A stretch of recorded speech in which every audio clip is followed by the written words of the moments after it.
जो पहला क्वेश्चन है कि किस भारतीय पुरातत्व का जो है पिता कहा जाता है, तो भारतीय पुरातत्व का पिता की अगर बात करेंगे तो हम सब जानते हैं कि भारतीय पुरातत्व का पिता जो है अलेक्जेंडर कनिंघम को कहा जाता है, जो कि मैंने आप लोगों को हड़प्पा सभ्यता वाला चैप्टर में, पहला ही चैप्टर में मैंने आपको पढ़ाया है ना। अब बात करते हैं मोहनजोदड़ो किस नदी के किनारे है। मोहनजोदड़ो जो है इसका मतलब होता है, मोहनजोदड़ो का अर्थ होता है मृतकों का टीला, जिसका खोज जो है कौन किया था भाई, तो राखलदास बनर्जी ने किया था 1922 में। और ये किस नदी पर जो है, किस नदी के किनारे है, तो सिंधु नदी के किनारे है, इसलिए इसका आंसर आपका ए बिल्कुल राइट आंसर हो जाएंगे। रावी नदी के किनारे हड़प्पा बसा हुआ है ना। चलिए आप देखेंगे जो कि आरएस बिष्ट के द्वारा किसका, धौलावीरा का खोज किया था, और धौलावीरा का खोज जो किया था 1990 में किया था। और धौलावीरा कहां पे स्थित है बच्चों, तो याद रखिएगा ये गुजरात में स्थित है, यानी बिल्कुल आप लोगों को नोट कर लेना है। अब सवाल है भारतीय पुरातत्व संरक्षण की स्थापना जो हुआ था वो 1800, याद रखेंगे 1861 में जो इसका स्थापना हुआ था। बिल्कुल ये चीजें आप लोग अच्छे से नोट कर लीजिएगा। साथ साथ में आप लोग आंसर देते चलिएगा, एकदम बिल्कुल मेरे साथ साथ आप लोग आंसर देने का प्रयास कीजिएगा। चलिए बच्चों देख पा रहे हैं हड़प्पा सभ्यता का विस्तार जो है पूरब में जो है कहां तक था, आप लोग बताए थे ना कि इसका जो है कितना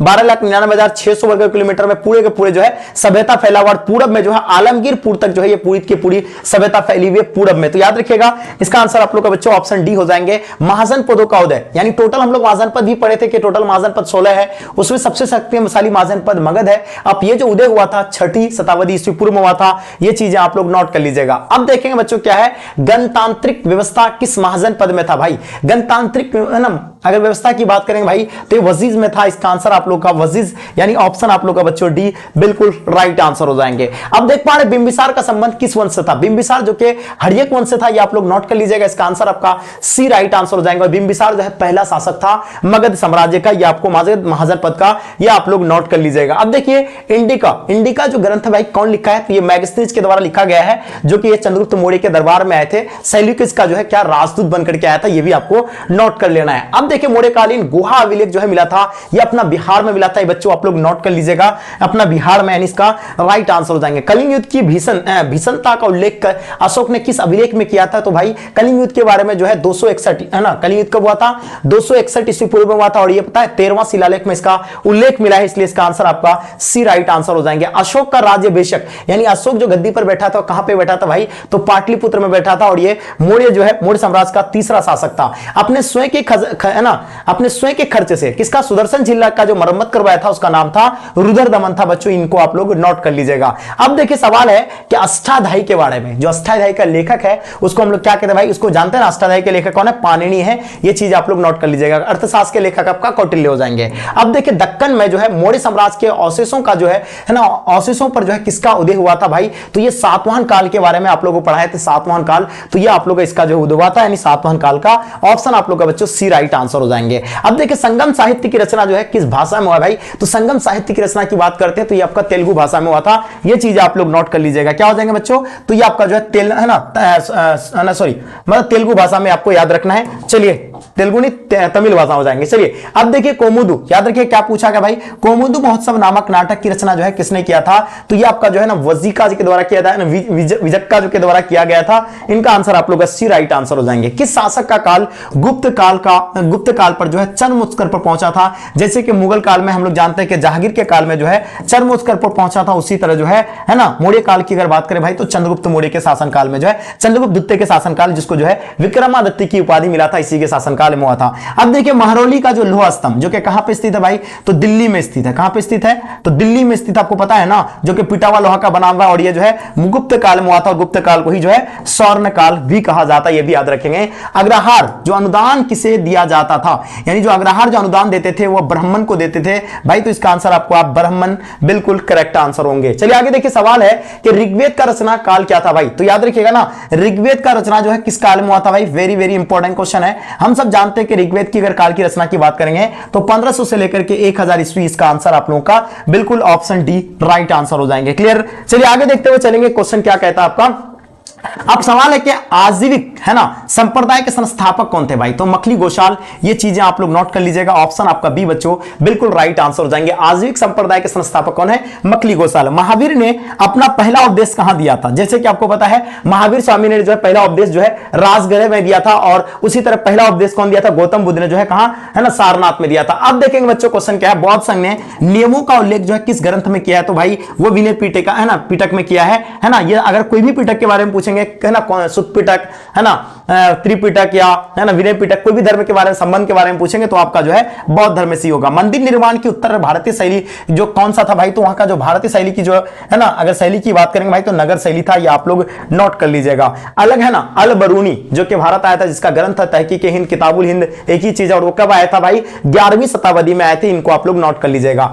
अब बात कर रहे हैं किसके बारे में भाई, इब्न बतूता, जो कि इसका एक ग्रंथ है जिसका नाम है रिहला। क्या नाम है भाई, रिहला। आपको पता है ये कहां से आए थे भाई, तो मोरक्को के थे। ये आपका जो है आंसर आपका जो है ना, बिल्कुल ऑप्शन डी है ना, बिल्कुल राइट आंसर हो जाएंगे। नारियल तथा पान पत्ता का वर्णन जो है किस यात्री ने किया था भाई, तो नारियल तथा पान पत्ता का जो वर्णन जो किया है इब्न बतूता ने किया है। इसका आंसर आप लोगों का ऑप्शन बी बच्चों बिल्कुल राइट आंसर हो जाएंगे। चलिए, travels in the Mughal empire, अब बात किसकी हो रही भाई, travels in the Mughal empire किसकी रचना है, वेरी वेरी इंपॉर्टेंट क्वेश्चन। तो याद रखिएगा, ट्रेवल्स इन मुगल एंपायर की बात करेंगे भाई तो फ्रांसिस बर्नियर, ये आपका आंसर ऑप्शन डी इसका राइट आंसर हो जाएंगे। चलिए अब सवाल देखते हैं, ध्यान दीजिएगा सवाल क्या पूछा जा रहा है भाई, एकदम बिल्कुल फटाफट आंसर लगाइएगा। सवाल है कि फ्रांसिस बर्नियर भारत में कितने वर्ष तक रहा था, तो याद रखिएगा ये जो रहे हैं तो ये एकदम बिल्कुल 12 वर्ष तक, ऑप्शन आप लोग का डी बच्चों राइट आंसर हो जाएंगे। चलिए अब देखेंगे अलवार और नैनार संतों का संबंध किस क्षेत्र से था। याद रखिएगा अलवार और नैनार संतों का संबंध की बात करेंगे भाई तो ये दक्षिण भारत से था, यानी इसका आंसर आपका ऑप्शन डी दक्षिण भारत बिल्कुल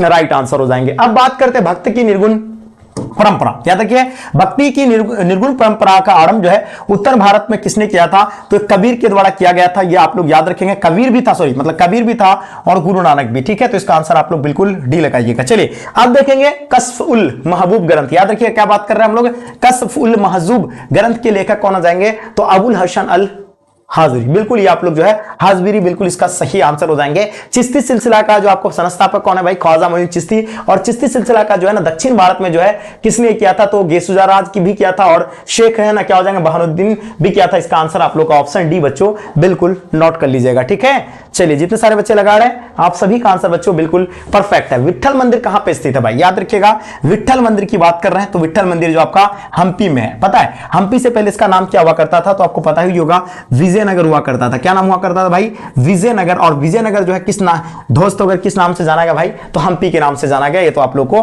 बिल्कुल मालूम ही होगा। चलिए अमर नायक कौन थे भाई, याद रखिएगा अमर नायक के बारे में आपको अच्छे से याद रखना है, अमर नायक के बारे में है ना। क्या अमर नायक, प्यारे बच्चों आपको पता है अमर नायक कौन थे, तो हम सब जानते हैं कि सैनिक कमांडर थे, ये आप लोग को याद रखेंगे। इसका आंसर आप लोग का ए बिल्कुल करेक्ट आंसर हो जाएंगे। क्लियर। चलिए आप देखेंगे बच्चों क्या है कि कौन महिला संत अपने आप को विष्णु की जो है पत्नी मानती थी, तो याद रखिएगा विष्णु की जो पत्नी मानती थी वो कौन, तो भाई याद रखिएगा अंडाल। इसका आंसर आप लोग का ऑप्शन बी बिल्कुल परफेक्ट आंसर हो जाएंगे। चलिए अलवार संतों के मुख्य काव्य है ना, याद रखिएगा अलवार संतों के मुख्य काव्य संकलन का नाम क्या है भाई, तो याद रखिएगा नल या हरिदिव्य प्रबंध, यानी इसका आंसर आप लोग का ऑप्शन सी इसका सटीक जवाब हो जाएंगे। क्लियर। चलिए अब हम लोग नेक्स्ट सवाल देखेंगे भाई। सम्राट, याद रखिएगा कृष्णदेव राय जो कि विजयनगर साम्राज्य का बहुत महान शासक था, और वो जो अपने आंखों देखा हाल जो है ना, याद रखिए उसका जलाशय, जो जलाशय यानी तालाब का जो है ना आंखों देखा हाल किस विदेशी यात्री ने अपने जो है ग्रंथ में किया था, तो याद रखिएगा वो कौन थे भाई, डेमिंगोस पोइस था, ये आप लोग को याद रखना है। ये डेमिंगोस कौन था भाई, तो ये पुर्तगाली यात्री थे, पुर्तगाल के थे, ठीक है। अब बात कर रहे हैं विजयनगर की खोज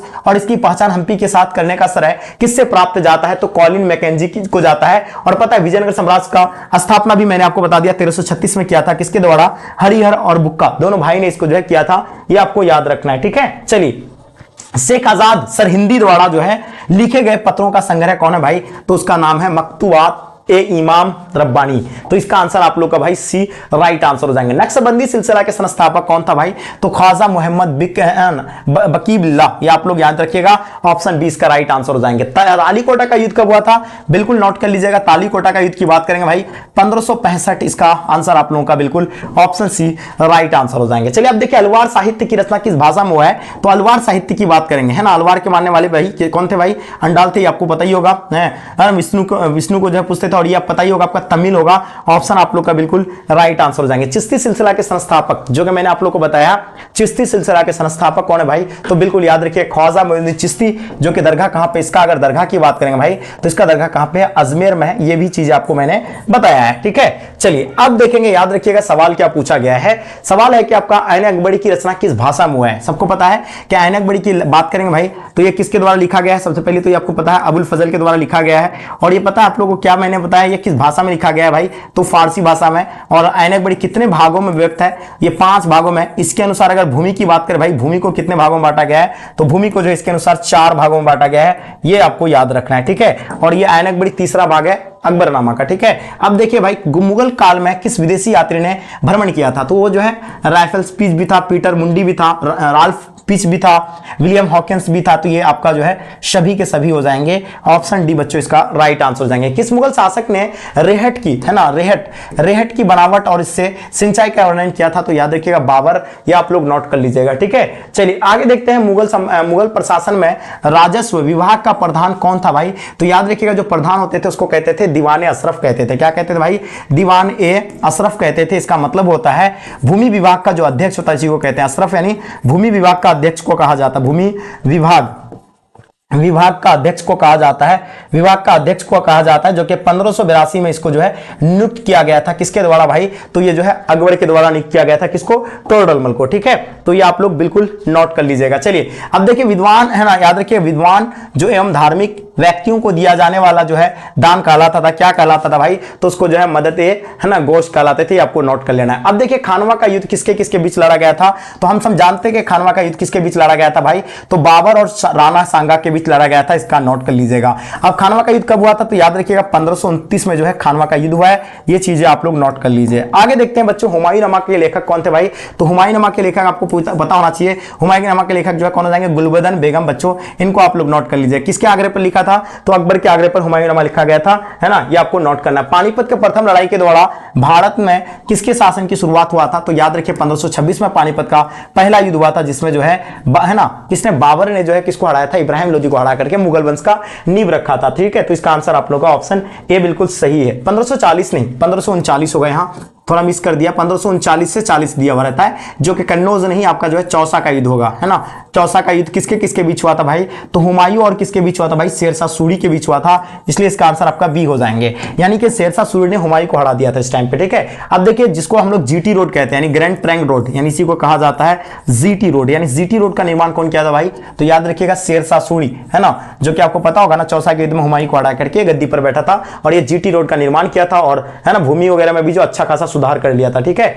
चलिए अब हम लोग देखेंगे, जिन मनसबदारों को नगद भुगतान, याद रखिएगा, जिन मनसबदारों को नगद भुगतान किया जाता था उन्हें कहा जाता था, याद रखिएगा, जागीरदार कहते थे उसको। अकबर ने दहसाला प्रणाली किसकी सहायता से शुरू की थी, जो अकबर जो था किसकी सहायता से, आपको पता है किसकी सहायता से दहसाला शुरू किया था भाई, तो ये आपको पता है टोडरमल की सहायता से। किसके, टोडरमल की सहायता से। ऑप्शन आप लोग का सी राइट आंसर हो जाएंगे। निम्नलिखित राजकुमारों में से कौन जो है कला का महान संरक्षक था, याद रखिएगा, आपका सवाल है निम्नलिखित राजकुमारों में जो है कौन कला का महान संरक्षक था, तो याद रखिएगा जो दारा सिकोह। इसका आंसर आप लोग का ऑप्शन ए बच्चों बिल्कुल राइट आंसर हो जाएंगे। निम्न से कौन व्यापारी सबसे पहले मुगल काल में भारत आए थे, तो याद रखिए कौन व्यापारी जो सबसे पहले मुगल काल में भारत आया था, तो वो आने वाला कौन था भाई, तो पुर्तगाली ही आए थे, है ना। और पता है ये पुर्तगाली जो 1498 को आया था, लेकिन आप सोच रहे होंगे कि सर मुगल काल की अगर स्थापना की अगर बात करते तो ये मुगल काल की स्थापना 1526 में हुआ था। तो पता ये जो है एंट्री हुआ था उस टाइम पे पुर्तगाली का, लेकिन वो लगातार रहा था, तो ये जो है ना कौन किया था भाई, पुर्तगाली ही किया था, ठीक है। चलिए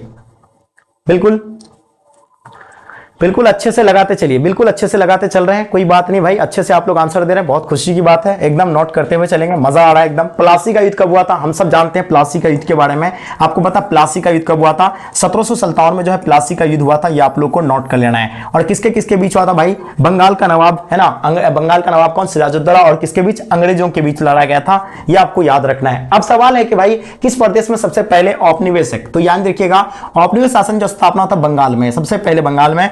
ऑप्शन आप लोग का बी राइट आंसर हो जाएंगे। पीटर्स इंडिया एक्ट कब पारित किया गया था, पीटर्स इंडिया एक्ट की अगर बात करेंगे भाई 1750 में पारित किया गया था, ये चीजें नोट कर लीजिए। अस्थाई बंदोबस्त जिसको क्या कहा जाता है, स्तंभराड़ी बंदोबस्त कहा जाता है, जो कि किसके द्वारा लागू किया गया भाई, कार्नवालिस कोड के द्वारा, कार्नवालिस कोड, है ना, ये आपको याद रखना, कार्नवालिस कोड के द्वारा जो है लागू किया गया है, ये आपको याद रखना है। अब देखिए अस्थाई बंदोबस्त कहां लागू किया गया था भाई, बिहार, बंगाल एंड उड़ीसा में, तो याद रहेगा ना, अस्थाई बंदोबस्त कहां लागू किया गया है, बिहार, बंगाल एंड उड़ीसा। तो अस्थाई बंदोबस्त कहां लागू किया गया, तो ये आपका बंगाल में लागू किया था। ऑप्शन आप लोग का डी बच्चों राइट आंसर हो जाएंगे, ठीक है। चलिए दक्कन दंगा आयोग की रिपोर्ट ब्रिटिश संसद में कब रखी गई थी, तो याद रखिएगा दक्कन दंगा आयोग की रिपोर्ट ब्रिटिश संसद में जो कब रखी गई थी, तो प्यारे बच्चों आप लोग को याद रखना है, यह दक्कन दंगा आयोग जो है आयोग की रिपोर्ट ब्रिटिश संसद में कब रखी गई थी? तो ये आप लोग का जो हो जाएंगे 1875 में, बच्चों इसको नोट कर लीजिएगा, ठीक है। चलिए, भारत में अंग्रेजों के विरुद्ध पहला संगठित व्यापक विद्रोह कब हुआ था? तो याद रखिए, भारत में अंग्रेजों के विरुद्ध पहला संगठित व्यापक विद्रोह कब हुआ था? तो ये आप लोग का जो होगा भाई 1857 में। इसका आंसर आप लोग का ऑप्शन सी बच्चों इसका राइट आंसर हो जाएंगे। किस भारतीय राज्य ने ब्रिटिश ईस्ट इंडिया कंपनी के साथ जो है सहायक संधि पर हस्ताक्षर किए थे? तो याद रखिएगा, आपको याद रखे सहायक संधि पर जो हस्ताक्षर किए थे तो हैदराबाद भी किए थे और मैसूर भी किया था, अवध भी किए थे। तो ये आपका जो है ऑप्शन डी बच्चों इसका राइट आंसर हो जाएंगे। बिल्कुल, जो भी बच्चे ऑप्शन डी लगाए हैं बिल्कुल सही है। अब देखिएगा, आपका गोद निषेध नीति की शुरुआत किसने की थी? आपको याद होना चाहिए, गोद निषेध नीति की शुरुआत किसने की थी बच्चों? तो बिल्कुल आप लोग नोट कर लीजिएगा, ये जो किया था गोद निषेध नीति की शुरुआत की अगर बात करेंगे तो डलहौजी के द्वारा। और पता है, ये डलहौजी के द्वारा ही जो है कौन सा एक व्यापक, जो कि आप लोग को व्यापक है ना, व्यापक नीति, सॉरी हड़प नीति, आपको पता है हड़प नीति। उसके बाद आपसे पूछा जाता है हड़प नीति, उसके बाद आपका कौन आ जाएगा, एक आपका है ना हड़प नीति के बाद आपका एक व्यापक हड़प नीति हो जाएगा और एक आपका कौन सा हो जाएंगे, और एक आता है जो कि डलहौजी के द्वारा ही शुरू किया था, है ना। चलिए, अब देखेंगे भाई, सवाल है कि वहाबी आंदोलन के नेता कौन था? भाई तो सर सैयद अहमद खान जो वहाबी आंदोलन के नेता था। अब देखेंगे नेक्स्ट क्वेश्चन, 29 मार्च 1857 को, ध्यान रखिएगा 29 मार्च 1857 को जो है किस सैनिक छावनी में जो विद्रोह हुआ था? तो हम लोग जानते हैं बैरकपुर छावनी में विद्रोह हुआ था, इसलिए इसका आंसर आपका बैरकपुर छावनी, ऑप्शन सी राइट आंसर हो जाएंगे। बिहार में 1857 के विद्रोह का नेतृत्व किसने किया था भाई? बिहार में जो अगर बात करें भाई तो कुंवर सिंह इसका आंसर आप लोगों का बिल्कुल राइट आंसर हो जाएंगे, ऑप्शन डी इसका परफेक्ट आंसर हो जाएंगे। चलिए, अब देख पा रहे ईस्ट इंडिया कंपनी का शासन भारत में कब हुआ था? याद रखिएगा, ईस्ट इंडिया कंपनी का शासन भारत में जो हुआ था वो आपको याद रखना कब हुआ था भाई? तो समाप्त कब हुआ था? यहाँ क्या पूछा गया समाप्त के बारे में। तो ईस्ट इंडिया कंपनी का स्थापना आपको पता है 1600 ईस्वी में हुआ था, भारत में 1602 में हुआ था, लेकिन 1600 माना जाता है, याद रखिएगा। अब बात करेंगे समाप्त कब हुआ था, तो ये 1858 को जो है समाप्त हो गया था। इनको भी आप लोग नोट कर लीजिए, ठीक है। चलिए, बिल्कुल अच्छे से लगा रहे हैं, बहुत बढ़िया बात है। चलिए भाई, बहुत जबरदस्त। ओके, अब देखेंगे भाई नेक्स्ट सवाल आपका क्या दिया हुआ है, ध्यान देखिएगा। सर्वे ऑफ इंडिया की स्थापना कब हुआ था? भाई आपसे क्या पूछा गया भाई? सर्वे ऑफ इंडिया, हाँ तो याद रहेगा ना, सर्वे ऑफ इंडिया की अगर बात करेंगे तो 1763 होगा, लेकिन यहां आपका दिया हुआ है नहीं सा, तो आप कुछ भी लगा सकते हैं, आप 1778 लगा सकते हैं, उसके आसपास है। फोर्ट विलियम किस नगर में बनाया गया था? याद रखिएगा, फोर्ट विलियम की बात करेंगे भाई तो ये कहां पे? कोलकाता में स्थित है। कहां पे स्थित है? कोलकाता। अगर आपने लगाए हैं तो बिल्कुल सही है। कहां पे हो जाएगा? कोलकाता, बिल्कुल परफेक्ट है ना। चलिए, आगे देखिए बच्चों, क्वेश्चन है कि गांधी जी का जन्म कब हुआ था? हम सब जानते हैं कि गांधी जी का जन्म जो है 2 अक्टूबर को हुआ था। कब हुआ था भाई? 2 अक्टूबर 1869 में जो है ना, कहां पे भाई? पोरबंदर, गुजरात में हुआ था, इसलिए इसका आंसर आपका ऑप्शन सी राइट आंसर हो जाएंगे, ठीक है। रॉलेट एक्ट के खिलाफ राष्ट्रव्यापी आंदोलन का नेतृत्व किसने किया था भाई? तो रॉलेट एक्ट की बात कर रहे हैं हम लोग। रॉलेट एक्ट की अगर बात करें भाई तो ये 1919 में हुआ था, पता ही होगा आप लोगों को। अब यहां बात किसकी कर रहे हैं हम लोग? राष्ट्रव्यापी आंदोलन का नेतृत्व किसने किया था रॉलेट एक्ट का? तो याद रखिएगा महात्मा गांधी के द्वारा, यानी इसका आंसर आपका सी राइट आंसर हो जाएंगे। चलिए आगे देखते हैं, मार्लो मिंटो सुधार अधिनियम कब पारित किया गया था? तो ये आपका 1919 में किया गया था, इसका आंसर आप लोग का डी आंसर हो जाएंगे। खेरा सत्याग्रह गांधी जी ने किसके समर्थन में शुरू किया था भाई? तो खेरा सत्याग्रह की बात करेंगे तो ये आपका किसान, बिल्कुल इसका आंसर आप लोग का राइट आंसर हो जाएंगे। पता आप लोग को इससे पहले कहां शुरू किया था भाई? चंपारण सत्याग्रह। आपको पता चंपारण सत्याग्रह जो है सबसे पहले महात्मा गांधी का पहला किसान आंदोलन कैसा था भाई? चंपारण सत्याग्रह, जो कि 1917 में जो है शुरू किया गया था महात्मा गांधी के द्वारा, है ना। कहां पे? अपना बिहार के चंपारण जिला से। यहाँ के किसानों पर जो है 3 कठिया पद्धति लागू कर दिया था, मतलब उसका एक जो है बांध दिया था, यानी कि आपको हर हाल में जो है 1/3 हिस्सा पे आपको जो है नील का खेती करना अनिवार्य कर दिया था, ठीक है। हर हाल में आपको करना ही पड़ेगा, ठीक है, मजबूर हो गए थे लोग। चलिए आप देखेंगे the story of my experiment पुस्तक है तो महात्मा गांधी का है। किसका है भाई? महात्मा गांधी का। अगर आपने महात्मा गांधी लगाए हैं तो बिल्कुल सही है। अब देखिए बंगाल विभाजन, बहुत ही सिंपल क्वेश्चन है।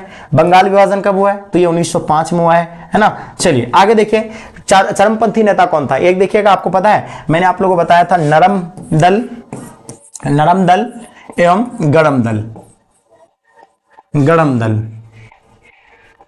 गरम दल, यानी कि गरम दल वाले को ही क्या कहता है? चरमपंथी कहा जाता है। जो कि आपको याद रखना, लाला लाजपत राय भी थे, विपिन चंद्र पाल भी थे, बाल गंगाधर तिलक था। तो इसका आंसर आप लोग का ऑप्शन डी राइट आंसर हो जाएंगे, ठीक है। तो यानी नरम दल के जो है इन लोग नहीं थे, इन लोग जो है गरम दल के नेता थे, जो कि चरमपंथी कहा गया था। 1916 में कांग्रेस का वार्षिक अधिवेशन कहां हुआ था भाई?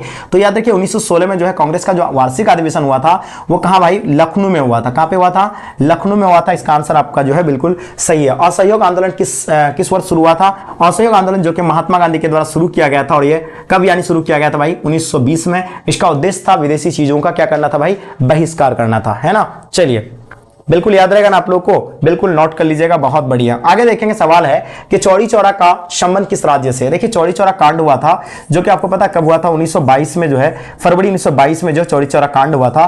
पता ये इसका नैतिक मतलब ये जो है कहां पे हुआ था भाई, उत्तर प्रदेश का एक गांव था चौरी चौरा नामक, वहीं पर यह शुरू हुआ था। वहां के जो है पुलिस चौकी को जो है वहां के लोग जो है पूरा है ना चारों ओर से जो है पेट्रोल छिड़का करके उसको जला दिया गया था, जिसमें 22 पुलिसकर्मी मारा गया था। और यही कांड के बाद जो है असहयोग आंदोलन को जो क्या करना पड़ा था, स्थगित करना पड़ा था। साइमन आयोग भारत कब आया था, पता है साइमन आयोग एक जो है कमेटी था जो कि भारत के लोगों को बताया गया था 1919 में कि जो है एक मतलब ऐसा कमेटी लेके आएंगे जो कि भारत के हित के लिए होगा, ये साइमन कमीशन में। लेकिन इसमें एक भी भारतीय सदस्य को नहीं लिया गया था, जिसकी वजह से जो लोग यानी काला झंडा दिखा करके इसका स्वागत किया था। क्या दिखा करके, काला झंडा दिखा करके इसका स्वागत किया था। और पता ये जो है आयोग भारत कब आया था, तो 1928 में मुंबई में आया था, और यहीं पर जो इसको Simon commission go back, Simon commission go back का नारा काला झंडा से इसका स्वागत किया था। 1929 में कांग्रेस का अधिवेशन कहां हुआ था, तो लाहौर में हुआ था। इनको आप लोग नोट कर लीजिए, ठीक है। चलिए आगे देखते हुए चलेंगे बच्चों, क्वेश्चन क्या है आपका, ध्यान दीजिएगा, सवाल क्या पूछा जा रहा है, ध्यान देंगे। सवाल है कि दांडी यात्रा शुरू होने के समय भारत का वायसराय कौन था। तो दांडी जो यात्रा जो शुरू किया गया था उस टाइम तो था लॉर्ड इरविन था। आपको पता होता दांडी यात्रा कब शुरू किया गया था, तो 1931 के आसपास। पता 1931 में ही जो है सविनय आग आंदोलन, ये आपको पता ही होगा, सविनय आग आंदोलन जो है यहीं शुरू हुआ था, जो कि नमक कानून को तोड़ने के लिए, ठीक है। भारत छोड़ो प्रस्ताव पारित होने के समय भारतीय राष्ट्रीय कांग्रेस के जो है अध्यक्ष कौन थे। तो यहां से क्या पूछा जा रहा है, भारत छोड़ो आंदोलन ये कब हुआ था, तो 1942 में भारत छोड़ो आंदोलन हुआ था, महात्मा गांधी के नेतृत्व में चलाया जा रहा था। उस टाइम जो राष्ट्रीय अध्यक्ष था डॉक्टर राजेंद्र प्रसाद था, और ये 1939 में बना था और लंबे समय तक रहा था ये कौन भाई, तो डॉक्टर राजेंद्र प्रसाद, जो कि अपने भारत का पहला राष्ट्रपति भी बना था, ठीक है। चलिए आप सवाल, आजाद का दस्ता का गठन, याद रखिएगा आजाद दस्ता का गठन किसने किया था भाई, तो याद रखिए जयप्रकाश नारायण ने जो है आजाद दस्ता का गठन 1942 में किया था लंदन में, ठीक है।